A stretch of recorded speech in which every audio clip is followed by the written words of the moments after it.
So, Mr. President, I bring you your children, descendants of the formerly enslaved. They have waited over 400 years to return the spirits of their ancestors back home to Africa. When the children of Africa were taken out of Africa as slaves, all they ever wanted to do was to come back home to Africa. Each and every one of them that you see, many of them are coming to Africa for the first time. They're bringing with them the spirits of their ancestors to put them to rest here in Burkina Faso. What's up, guys? Welcome to my YouTube channel. This is Team Tesi Reaction. Make sure you subscribe to my YouTube channel, like and share.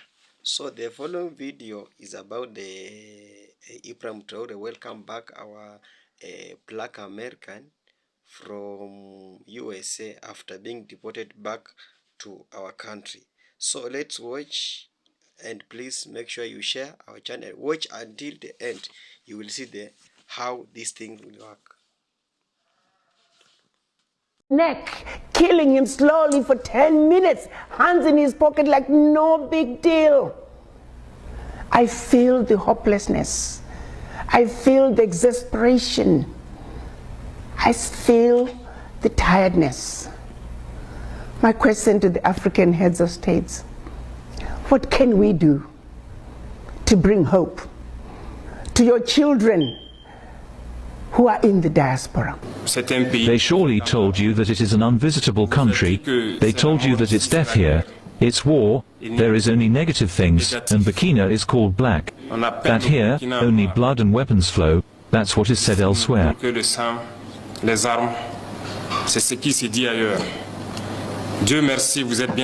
Thank God you arrived safely. You were able to be in Bobo Dioulasso. You've lived with us. Our culture is what binds us Africans. You were able to commune with many other nationalities who came to celebrate with us. Everything went very well. Now you are in Ouagadougou, and I hope that you are very well received, very well housed, and that you managed to commune with your brothers here. This is an important message that you are sending to everyone. And now you will be the ambassadors of this message when you are at home. That Burkina is very friendly. We live in Burkina Faso. What they want to make people believe is not Burkina. This is what they draw to get people to flee Burkina, and they depict all of Africa like that.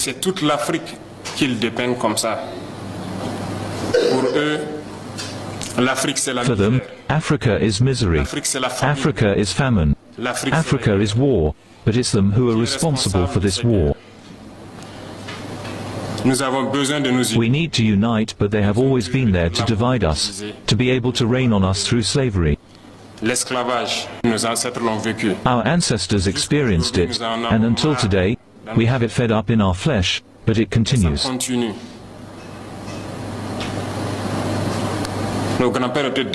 Our great people were deported, tortured, and again when they had their war, we supported them, but they paid us in monkey money.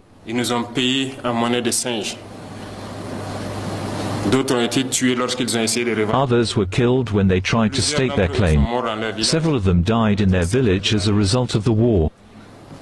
Never recognized the work of the African. Our mission is first of all to awaken Africa and do better, so that you from the diaspora can make people understand what Africa is.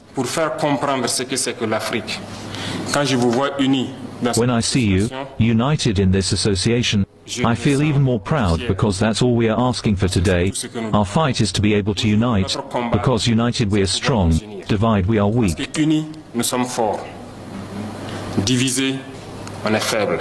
They have always worked to divide us, so I urge you to spread the message so that Africa can unite it. We have been lucky or unlucky enough to live through war for several years, and at some point, we had to say enough is enough, that we are fed up. We have taken our responsibilities, and we realize today more than ever that we were right to take our responsibilities. Because these armies that were installed here were never able at any time to monitor our territory, to see the terrorists who came to kill us and leave with all the means they had when we asked them to leave.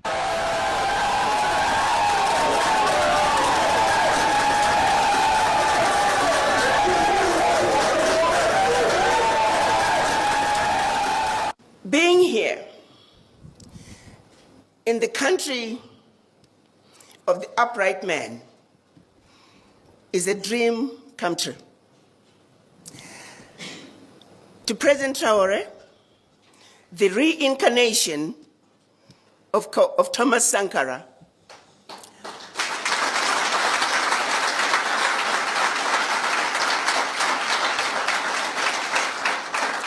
President Traore, who has led the struggle to complete the unfinished business that was started by our ancestors and our Pan-African leaders in 1963 when they created the Organization of African Unity.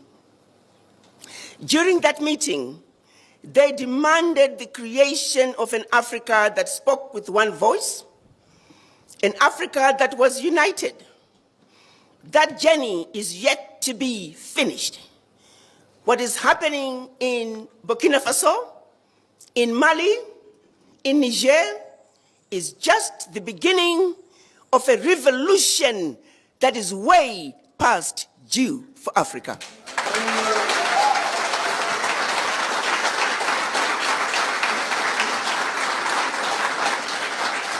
Africa must unite. And Burkina Faso has shown us the way. They have opened the doors. They have shown us that the bully can be defeated.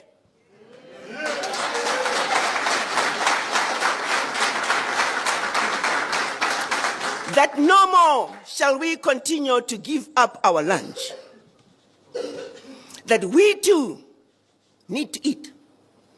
And therefore, there is no negotiating with the bully. The bully had to go, and Burkina Faso showed us how to do it.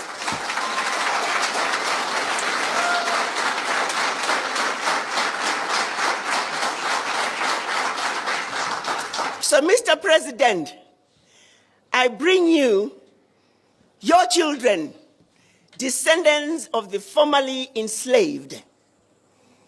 They have waited over 400 years to return the spirits of their ancestors back home to Africa. When the children of Africa were taken out of Africa as slaves, all they ever wanted to do was to come back home to Africa. Each and every one of them that you see, many of them are coming to Africa for the first time. They're bringing with them the spirits of their ancestors to put them to rest here in Burkina Faso. And that's mission number one. Mission number two, we have watched you, Mr. President. You stand for everything that we have hoped for in an African man.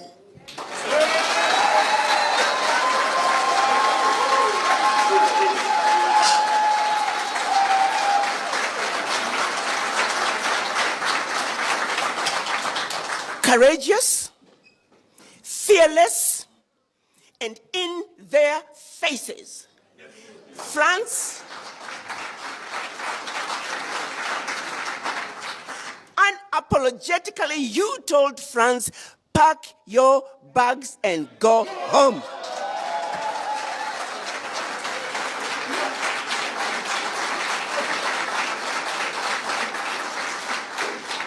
You, Mr. President, and the people of Burkina Faso have done it, and we have a responsibility to support you.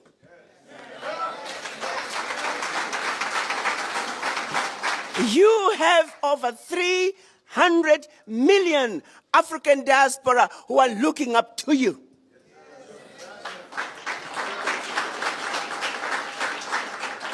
We are here to show you that we are with you.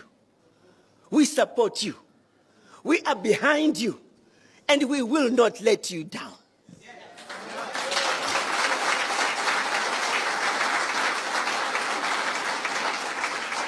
Many of us were told, don't go to Burkina Faso. It's a war-torn country. Guns all over the streets.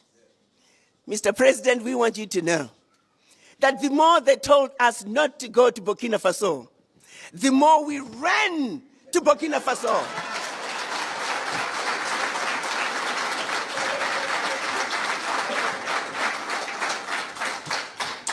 No one tells them not to go to Europe, to their countries of origin. Therefore, no one will tell us not to come home to Burkina Faso.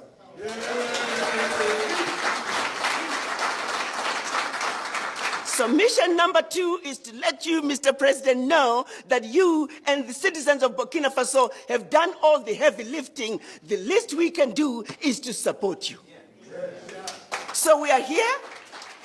Our third mission is to see what can we do, Mr. President, to play our part in building the Burkina Faso we want. Comrade fighters for freedom, for sovereignty, and real independence, hello. Let us give thanks to God who allowed this day, day 11, to take place, and that we could meet in this bowl of the Palais des Sports to discuss the future of our homeland. Following your decision on May 25 to entrust us with the destiny of our homeland for 5 more years, be grateful for it. We do not see this as a mandate, but we understood it as a message that was given to us. And the message was very well received. And we will do everything to always earn your trust. Allow me also to pay a vibrant tribute to all these defense forces, these internal security forces, our valiant volunteers for the defense of the homeland, and all these populations who live in these areas with a strong security challenge, who are standing up. We pay tribute to them, and we say thank you for all the sacrifices made for our homeland. I ask you that we can therefore observe a minute of silence to honor the memory of all those who lost their lives in this fight.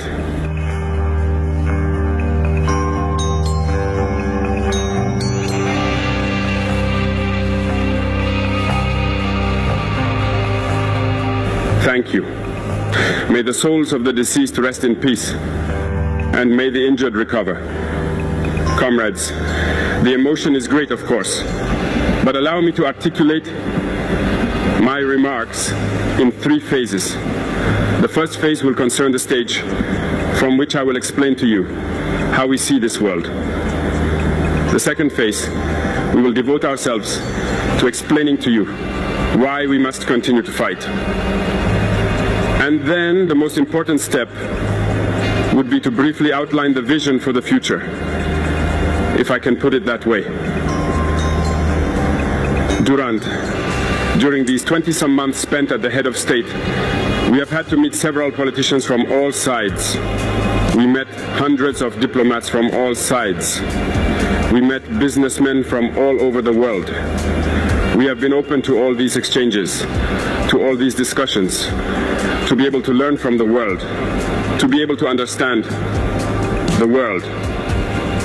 And today, I think that the opportunity is very good for me to be able to explain to you what conclusions we have drawn from all these meetings that we have had with politicians from all continents, diplomats from all the continents. It's very important. The conclusion we have drawn is very important, and it should allow you to understand the world.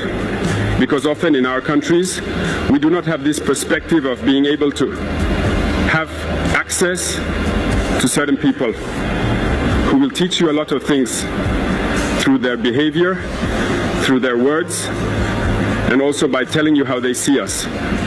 Comrades, God created the world with all that there is in terms of happiness, misfortune, good, evil, humans, genies, animals, and everything that goes with it. But we humans have decided to make the world something else. Among the imperialists, they have a vision of the world that I will explain to you. The world is a triangle for them. You will see the triangle in most of their badges. Maybe you don't understand, but the world can be summed up in a triangle. For them, at the top of the triangle is the empire of good. And the empire of good is them. It is prosperity. It is everything that is positive. It is they who have the right to all that is happiness in this world. It is they who have the right to all wealth. It is to them to impose their way of seeing the world. It is up to them to impose their vision, their way of life. 2. This is why, during colonization or their conquest, I would say they came to our lands, and they said that they discovered our lands, because for them, we are savages. We have nothing like them, actually. So they called us natives, and they are the people. They arrogate all the rights to themselves. And for them, the world must work the way they want it to. It's simple. I'll take a few examples. Look through their film. They have prepared the minds of their people to make them understand that they are the best. Aspect, who among us has not treated Chinese products as Shintox products, as we like to call them, bad products? But today I can tell you that we are all wrong, because China has a fairly advanced level of technology. And it is in China that most of these countries come to obtain their supplies, put their mark on it, and resell it to us as their property. Look around you. Our entrepreneurs who are in the construction industry will not say the opposite. All their machines today are Chinese. Those who carry out transport will not say otherwise. They lied to us because we traveled around the world a bit in these 20 months to look for companies, to look for factories. And we understood that everything was coming back there. But through their communication, they led us to hate all Chinese products, to want us to understand that what is good came from them. Not necessarily anyway. It's simple. Go back in time. To better understand what I would say, we need to go back in time a little. And I hope that some people will read about the Tsars, the Mongol conquests, the Persian, Turkish, and Ottoman empires. Read their story, you will understand why the world is like this. At the base of the triangle, there are two empires. On one side, the evil empire, according to them, and the slave empire on the other side. This is how they see the world. Who do they call the evil empire? Which I just cited the origin of right away. And I told you to go back in time, go read it. You will understand why they are the evil empire in their eyes. They are fighting the evil empire. For them, the evil empire must disappear. For them, the evil empire embodies the devil. They communicate and they make it clear to their people that way. This is why, after the Second World War in the 1980s, I would take the case of Russia, where all the stratagems were implemented to collapse it with President Gorbachev. In the United States, it was President Ronald Reagan who was in charge. 3 main stratagems caught our attention. So they went to Saudi Arabia to ask them to lower the price of oil from 35 to 7 to collapse the Russian economy. Along with this, the second ploy. Don't forget something. These same people who have just left Afghanistan, supposedly saying you are fighting the Taliban. The Taliban were received by President Ronald Reagan at the White House. They were armed by the CIA. The famous Stinger ground-air missiles were delivered to the Taliban to fight the Russians. And later, they come to supposed to fight them. Go figure it out. The third ploy was a bluff. The ideas project, Star Wars. Read. You will understand why they got President Gorbachev to create the Polos project, which broke Russia. Once Russia collapsed, those who claimed to be from the empire began to gloat, until this team came along with Vladimir Putin to try to bring Russia back to the surface. The evil empire. The evil empire, according to them, suffered greatly. Look at Iran today. All the possible sanctions, and for this, they put a cliché in mind. The African is easy to manipulate. He is only emotion. They will always find an African to fight against his brother. And it's always been like that. Through communication, they made you hate your own skin color. In our cultures, and in many cultures in Burkina Faso, mourning was symbolized by the color blue. When a woman loses her husband, she therefore wore blue-colored outfits to mourn for a given time. They are the ones who came to tell you that black symbolizes mourning, the devil, mediocrity, everything that is bad. And unfortunately, we have swallowed this so much that when we grieve, we also put ourselves in black. We need to wake up. We need to wake up, because this is the cliché they have in mind. They are the empire of good, others are the empire of evil, and we are the empire of slaves. This is how the imperialists see the world. You must understand this. And here, I am going to rant against certain intellectuals who continue to want to preach for the imperialists. Are they ignoring this part of the story? I'm not inventing anything. It's been declassified. You will find everything I said in the library or everywhere on the search engines. Haven't these intellectuals read that? Do they not know the history of this world? Perhaps it is dishonesty or a few dollar bills that leads them to always preach for the imperialists.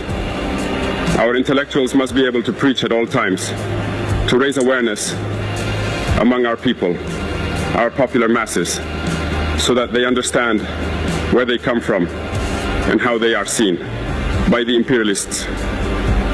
Let's take the history of a few wars. You followed the Iraq War, a big lie that was invented, supposedly about possession of weapons of mass destruction. Some senators in the United States did everything to have the evidence. They didn't get it. Remember that several people resigned from the CIA after this war. Evidence has been invented everywhere. Western secret services helped them fabricate evidence. And we remember that the same Niger was accused in his time by setting up a false agreement, a false contract for the sale of uranium to Iraq. This is the same process that they wanted to bring about last time for supposedly Niger selling uranium clandestinely to Iran. That they had no proof. Even the United Nations ultimately found that there was no tangible proof of the presence of weapons of mass destruction. But they had their objective, which was to destroy Iraq. They destroyed Iraq. They created the Islamic State, just like they created the Taliban in the 80s, the armies, equipping them, and then they pretend to come and fight them. Understand the game. It's gone on for too long. We need to wake up and understand all this and become aware of our situation and fight for our future. This whole war was invented passing through Iraq, Syria, Libya, with the aim of destabilizing the world for their benefit, because no one should be able to match them. This is what we are experiencing today in the Sahel also, that they have imposed on us, because they will always find black people who will get excited and who will take up arms against their black brothers. This is what we are experiencing. They never left this model. Unfortunately, many people agree with them. Because of a few dollar bills, they sell themselves much cheaper to the enemy, to the imperialist, and they begin to fight their brothers. African diaspora are all people of African descent living outside Africa. The 55 African heads of states understand very clearly that in order for Africa to take its rightful place on the world stage, in order for sustainable development to come to Africa, the African diaspora must be front and center of that conversation. So it is precisely why I'm here to have a conversation with you all, my fellow brothers and sisters, sons and daughters. As you all know, I was appointed by Chairman Zuma, the former chair of the African Union. And currently, our new chair is His Excellency Musa Faki Mahamat. He took office 2 years ago. Both of them are also very clear about the need for the African diaspora to participate in the development of Africa. Madam Zuma, on my last conversation with her, she jokingly said, you know, my sister, the African diaspora are a very diverse population. Unfortunately, children of Africa who don't really get along, who don't understand each other, who don't like each other sometimes. But be it as it may, she did have hope that if we continue to engage each other, if we continue to understand each other, maybe, just maybe, we would see enough reason to come together, put aside our differences, and speak with one voice, one continent, one Africa. So that is why I am here. And in order for us to begin to understand each other, in order for us to begin to engage each other in a meaningful conversation, first we must ask ourselves the question, how did we get here? How did Africa end up where Africa is? Allow me to take you to 1884, Berlin Conference. From November of 1884 to February of 1885, our colonizers met to discuss how to make sure that Africa and its children are forever defeated and dominated. Prior to 1884, they were going into Africa in a very haphazard way. They started stealing from each other what they had stolen from the Africans. They were getting ready to have a European war on the African soil. The then Chancellor of Germany, Bismarck, realizing that what was getting ready to happen, called in his sidekick, then King of Belgium, Leopold, and said, we are getting ready to have a problem. Could we please call all the colonizers to come and meet in Berlin, Germany? Let's discuss, let's organize ourselves to see to it that we can effectively loot from the Africans.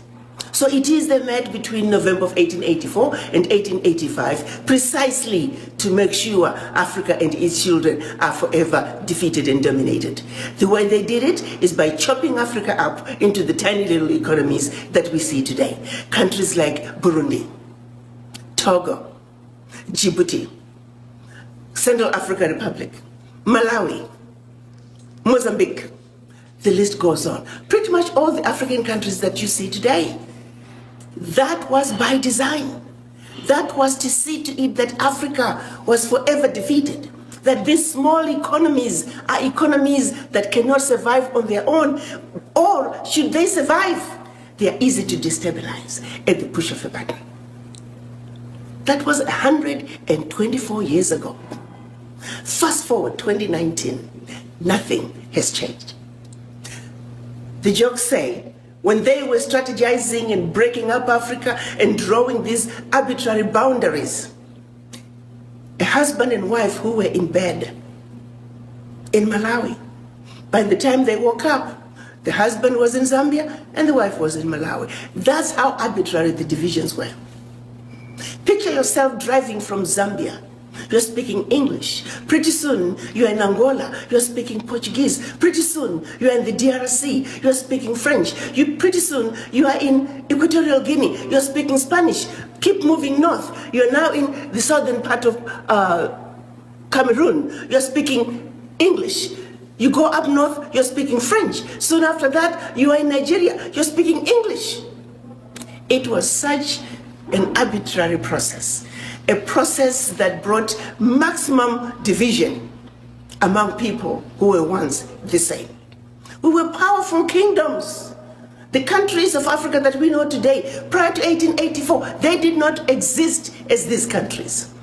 The countries that we are today are a creation of the colonizers to see to it that we are forever defeated and dominated. To them I say, colonizers, mission accomplished, because Berlin Conference remains alive and well. Now, let's assume this world is a boxing game. Even the rules of the game, no. Heavyweights belong to the heavyweights. Middleweights belong to the middleweights. Lightweights belong to the lightweights. You don't take a lightweight boxer or a wannabe boxer and throw them in the same ring with the heavyweight. Well, African countries are not even lightweight boxers. They are wannabe boxers who are being put in the same boxing ring with heavyweights. You see, you got to understand that Burundi has the same sovereignty as China. Central African Republic has the same sovereignty as India. So when it comes to negotiating country to country, little Djibouti will stand next to China. Little Burundi will stand next to India. And when China beats up Djibouti, the world says, Djibouti, what's wrong with you? Why aren't you able to take care of your people? Such a small economy. Its population is growing, but its land mass is not. Djibouti can only do so much. The small economies can only do so much. And even those that have tried to survive, they are so easy to stabilize. Before you know it, there's conflict in those countries. And next thing you know, everything is falling apart. Such is the status of our Africa, ladies and gentlemen.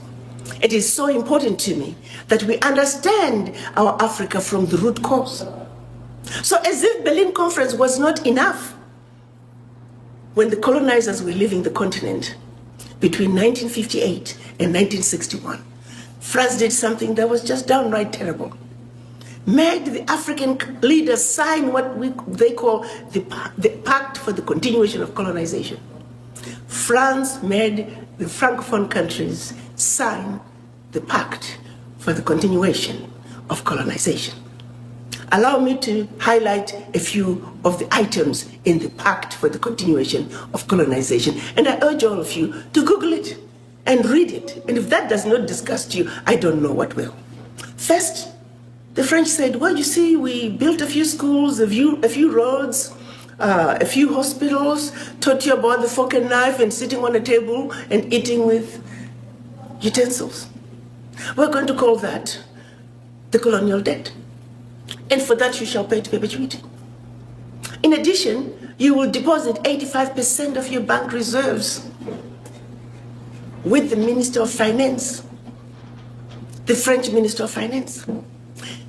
Collectively, the Minister of Finance, the French Minister of Finance will take all your deposits. It was 85% back then. It's now down to about 60%. The French minister will invest that money in the French Stock Exchange under the French name. You may or may not know the returns.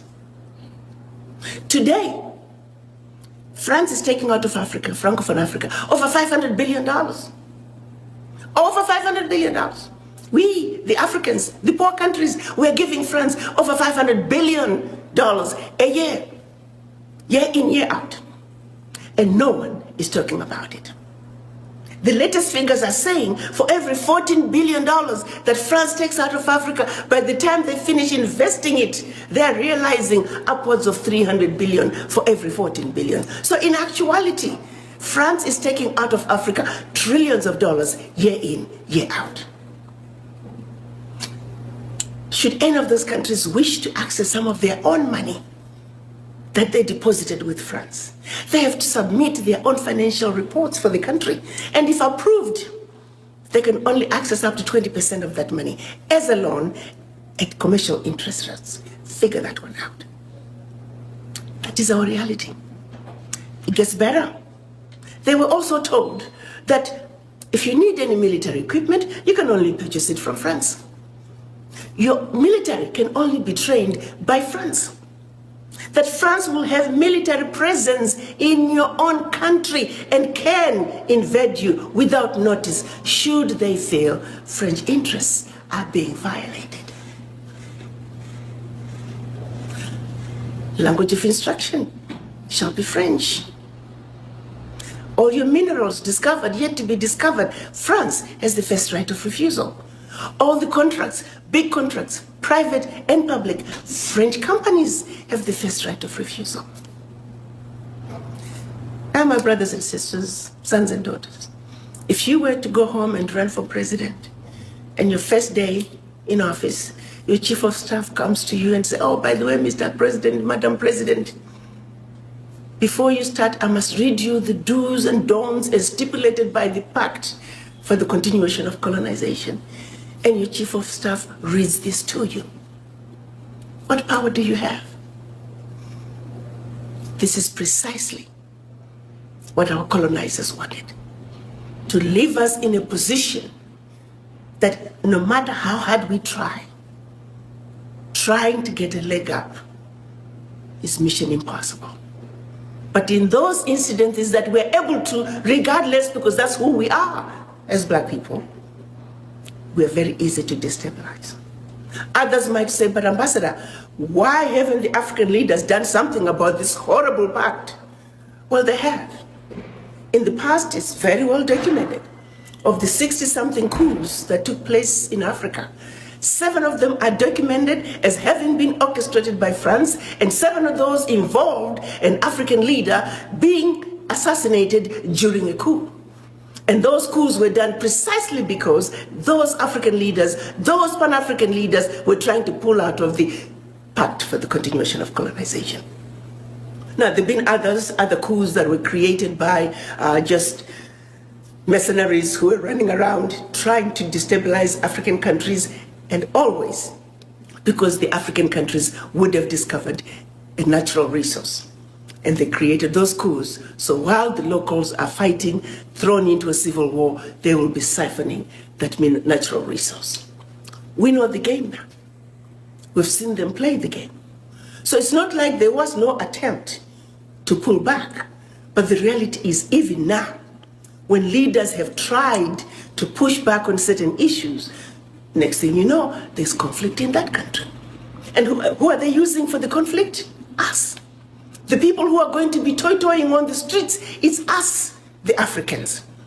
And we are going on the streets fighting somebody else's war because we simply do not know. Let me bring it home, for example. If, let's say, a Francophone African leader decides to pull out of the pact, by the way, they also print the money, the CFA. They print the CFA for all the Francophone African countries. France no longer even use the CFA. But they print it gladly for the African countries. France is using the euro. So if a leader starts wanting to be too smart, all they have to do is stop printing the money. And next thing you know, the locals are getting their paychecks, they're going to the bank, they line up, there is no physical cash. It's that easy to destabilize Africa. Food in most of the Francophone countries, close to 50% in some countries, the food is coming from France.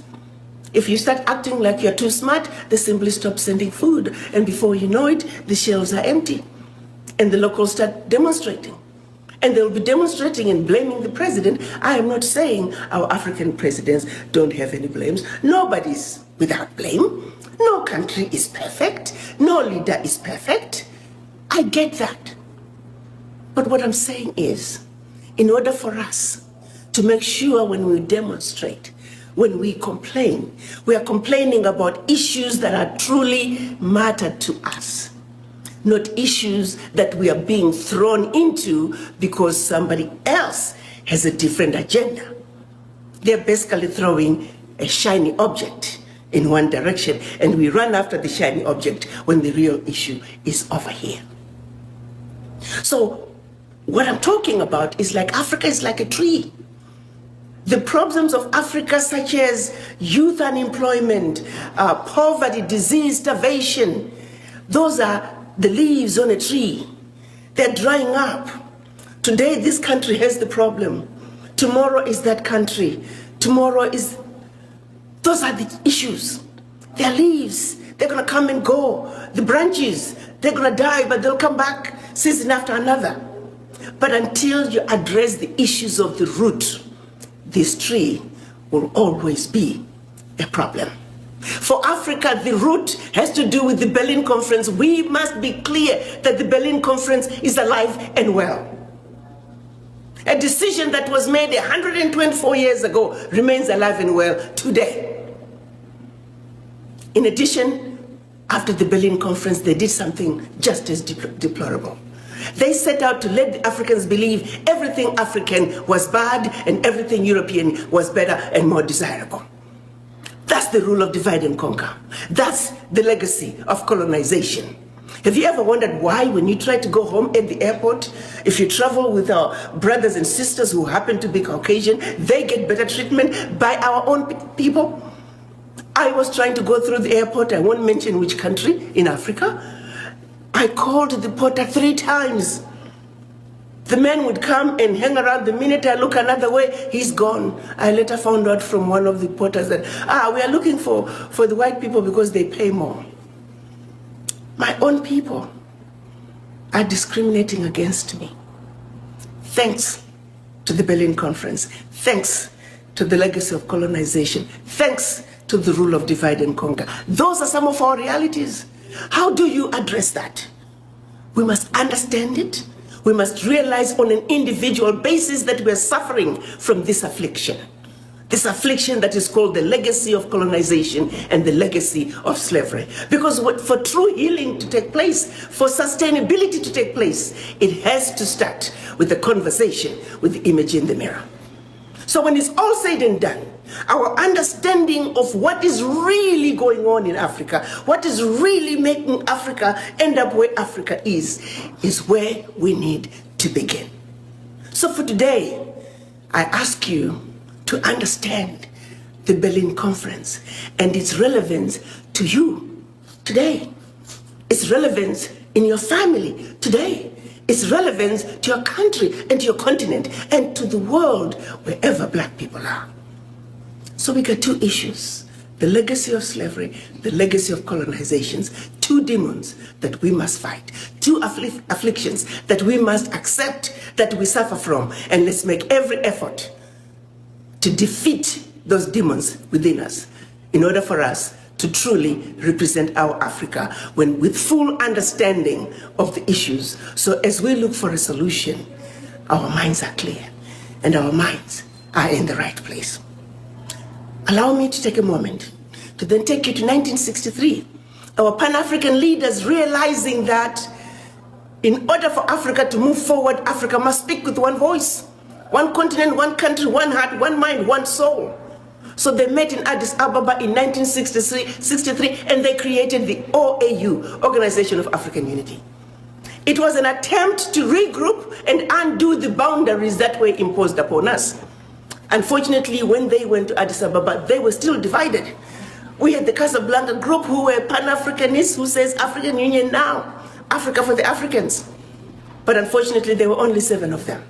Ghana, Guinea, Mali, Egypt, Morocco, Algeria, and Tunisia. And the rest of the African countries were the nationalists. They were the Monrovia group. They said, no, let's go slow. They won. We often say, when the Pan-Africanists lost in 1963, Africa lost. 55 years later, we're still going slow. All is not lost, however.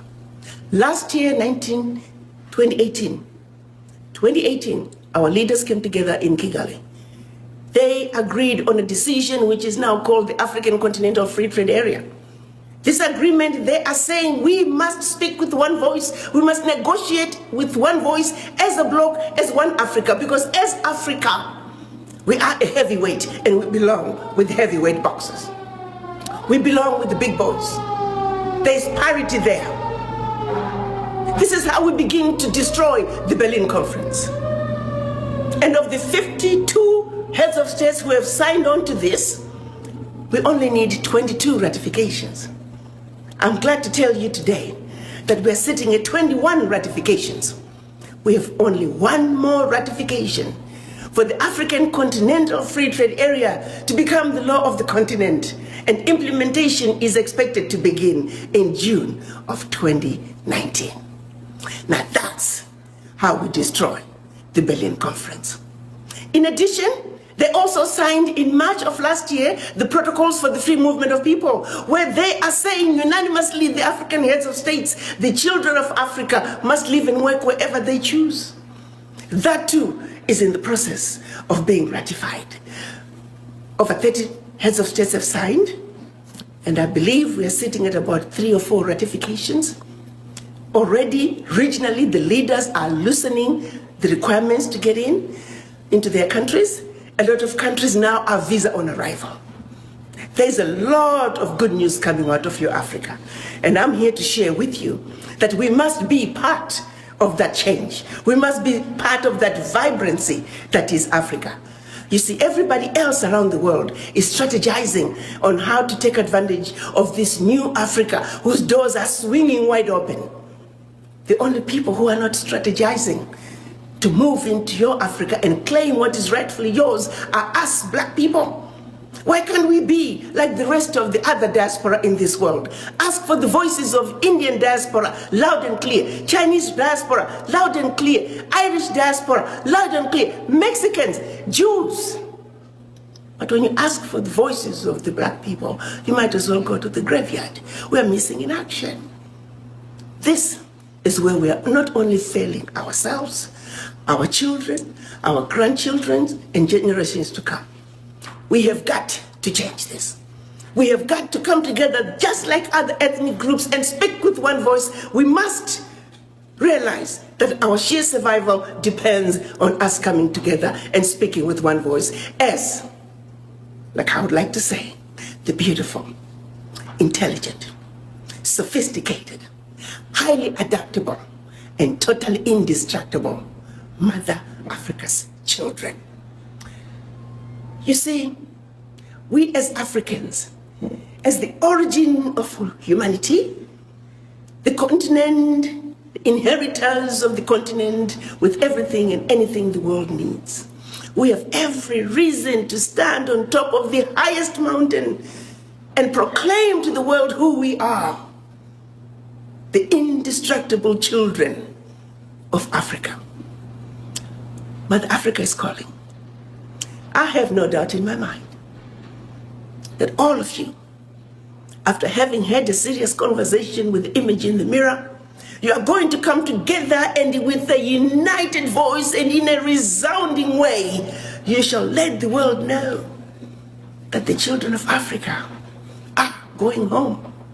Let's sing the best melody the world has ever heard as we come together, not as 55 African countries, not as 1.27 billion Africans on the continent, not as 400 million blacks around the globe, but as children of one Mother Africa, singing in unison that beautiful melody as we waltz.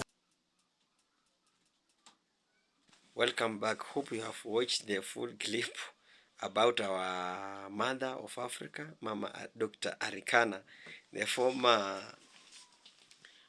African Union ambassador to the United States of America. So Mama Arikana is speaking the sense, and I support her 100%. What she's telling us, she's telling Africa to wake up. She's telling Jamaicans to wake up. She's telling Caribbeans to wake up. It's a waking call from our mama, our mother. She's opening our eyes so that we can see far.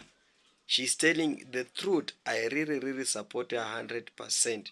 What she has still spoken to us, that we Africa, we must wake up. It's a wake up call from her, because we have been doomed for so long. So Mama Africa is telling us that we Africa, we must support what Ibrahim Traore is doing in Burkina Faso. Ibrahim Traore is a captain of the Burkina Faso. Is now the president. He's only 35 years old. What is doing in the Burkina Faso is a very, very, very commendable work, and each and every country can admire his leadership. Because what Ibrahim Traore did in Botswana, the first thing, he removed the colonialism, which is called the France. So he removed the colonialism and started doing what his people demand. You see the natural resources, which is now which is located in Burkina Faso. What he says that natural resources of Burkina Faso belongs to the people of Burkina Faso. And on that point, I supported him 100%, because you find that these whites, when they come to our country, what they did, they just this colonialism, like France, Germany, and Britain. What they did, they mine in our natural resources. So you find that these natural resources is benefiting people outside the continent, but not our people. So what Traore did, he do away with this colonialism, and this thing will be followed by so many countries. Like after that, Traore has did, Mali followed the suit, and now Niger is followed suit. When you do away with this colonialism, we will go far. We do away with Germany, we do away with French, we do away with Britain, we will go far. So Donald Trump and the United States, they are sending military to threaten the Traore. Eh? And Traore is doing his work. He's threatening Traore. Because of what?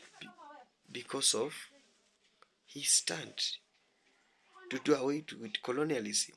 So Arikana, it's a waking call to Africa president to support Traore, so that this guy cannot be humiliated, because he's only 35 years old.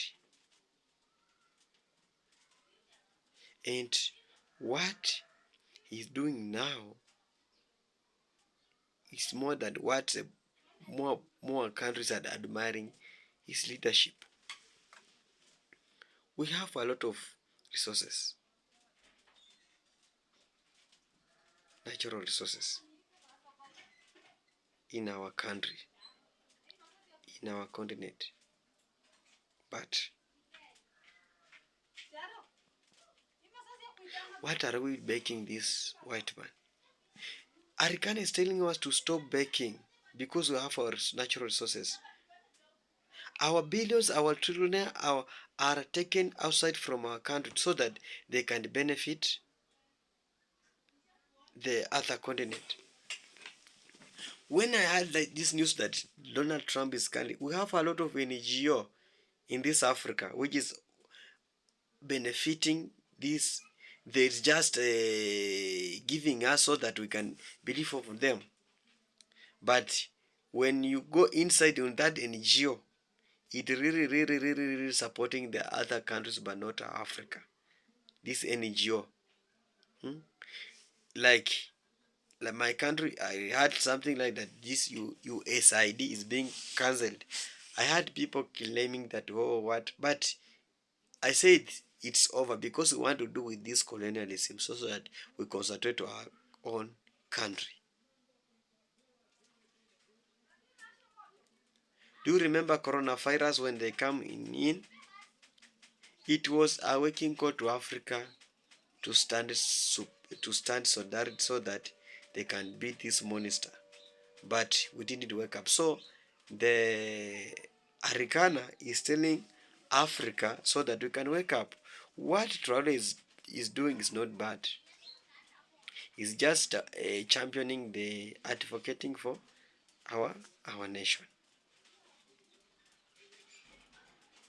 So this kind of European people trying to fight Traore is not good. They are doing a very, very, very bad, and this is, we need to wake up. Let's do away with these NGOs. Let's build our own NGOs. And for this message, I send this message to African Union President. Let's unite this country. Let's unite Caribbean. Let's unite Jamaica, so that we can do away with these things of NGOs that come in our country, so that for their support, they are taking a lot of billionaires in our continent, in our country, so that they can feed themselves. What they pay back is just an NGO, which is not helping us, which is all the time is threatening us about we'll cut this, and this will not help us. Let's wake up.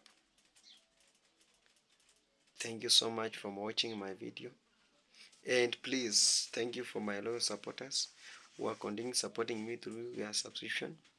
Make sure you subscribe, like and share. I'll come back with more videos and more comment. Thank you so much. Remember to subscribe, please. Thank you.